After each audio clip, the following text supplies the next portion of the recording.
Good day. We're about to present our thesis project entitled Landslide Early Warning and Monitoring System, also known as LANEWS project.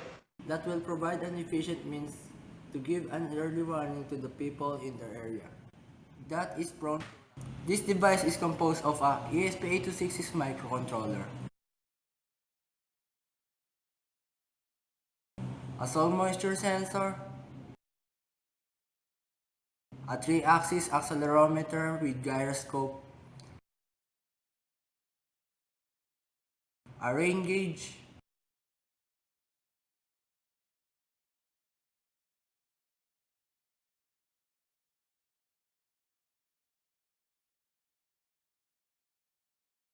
a PIR sensor,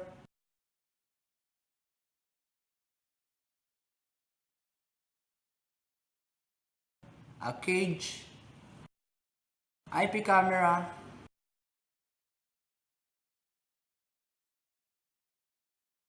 router,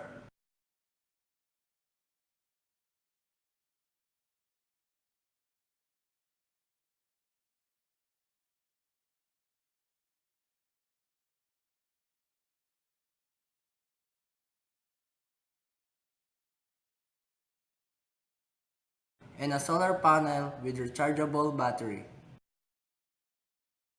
These components are divided in 4 modules: the power supply module, sensor module, transmission module, and a security module. Let's start with the power supply module. It is composed of a solar panel that is designed to absorb the sun rays as a source of energy, a rechargeable battery that uses as a solar power storage, which this device can back up energy and can still work even without sunlight. It also has the charge controller that will prevent the battery from overcharging and protect against overvoltage. Next is the sensor module. The soil moisture sensor uses capacitance to measure the water content of soil by measuring the electric permittivity of the soil, which is function of the water content.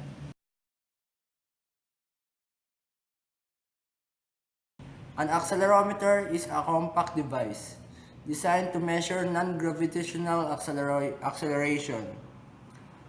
When the object is integrated, it goes from the standstill to any velocity, and rain gauge that measures the amount of rainfall.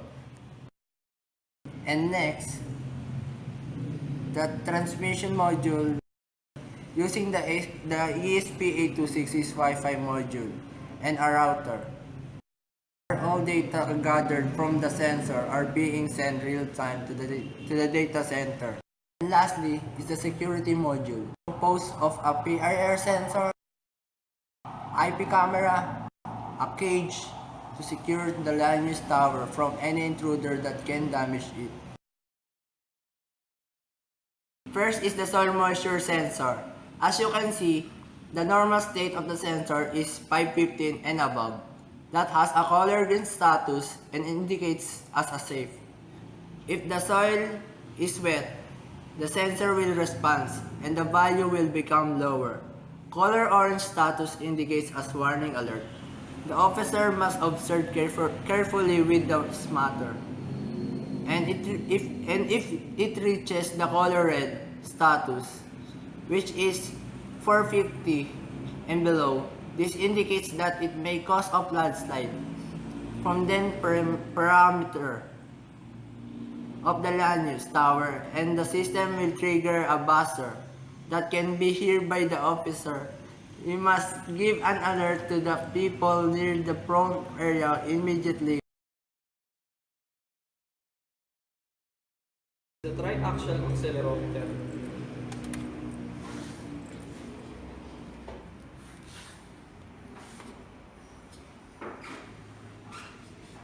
Its measurement in 3 orthogonal directions for analysis of all of the vibrations being experienced by structure. Each unit incorporates three separate sensing elements that are oriented at right angle with respect to each other.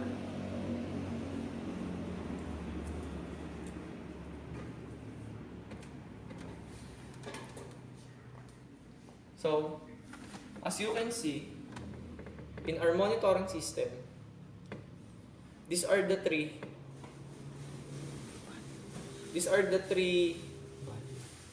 values that the accelerometer reads.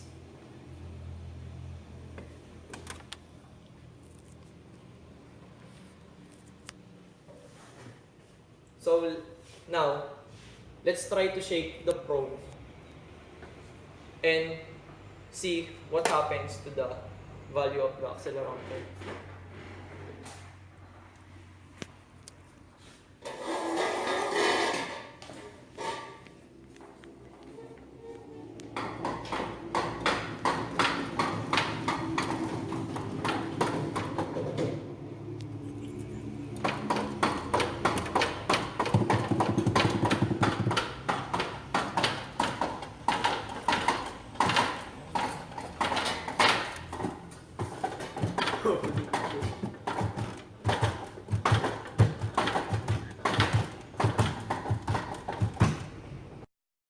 PIR sensor or passive infrared sensor. So, passive infrared sensor is a sensor that detects motion and body heat.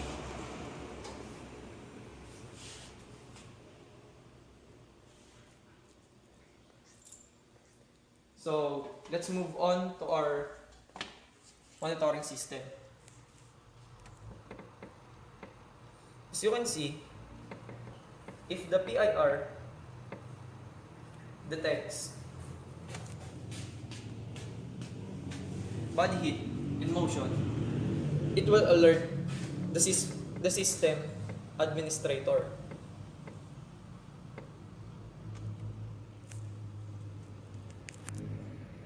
So let's try to do it again.